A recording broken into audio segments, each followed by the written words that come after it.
Hello everyone, we are going to take a look here at electron configuration. We're going to start by looking at the 4 different blocks on the periodic table and doing what I call marking them up. So we'll start with the S block, which is the very first 2 groups in the periodic table. So if you have something, go ahead and highlight those 2 groups.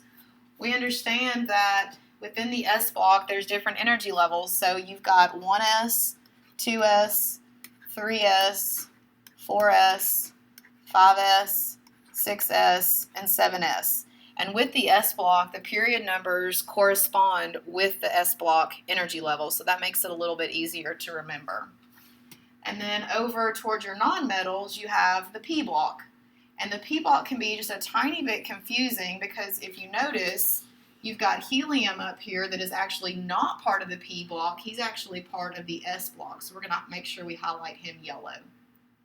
So within the P block, we're going to go ahead and mark those guys up, and we're going to read the periodic table just like we would read a book, starting in the top left-hand corner with hydrogen. So when we look over here, we start here with hydrogen, and we read left to right, and then when we get to the end of the line, we're going to come back over here to 2s, and we'll read 2s, beryllium, come straight across, and then read here.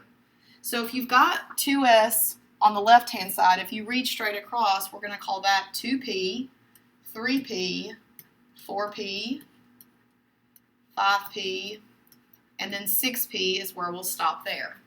And your p orbital can hold a total of 6 electrons, which makes sense if you count 1, 2, 3, 4, 5, 6. So our p will hold 6.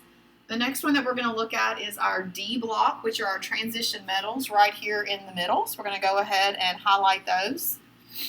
Our D block can sometimes get a little bit confusing to students because when you look at the left-hand side, you see 4s, you see 4p, so naturally you want to write 4d right here. But don't do that because that is not where the D orbital starts. The D actually starts with 3d. And if you think about three-dimensional, just think you're always going to start with 3D, three-dimensional. So we've got 3D, 4D, 5D, and then 6D. And let's count to see how many electrons can fit into the D. We've got 1, 2, 3, 4, 5, 6, 7, 8, 9, and 10. So our D block will hold 10 electrons. And then the very last one that we'll mention here is the F block. We won't do too much practice with the F block, but do understand that it's down here. If you could take the F block, it would go right in between here. So it would actually make your periodic table a lot longer, which is why they drop it down there to the bottom. And so down here you have 4F and you have 5F. And again, let's see how many electrons will fit in the F.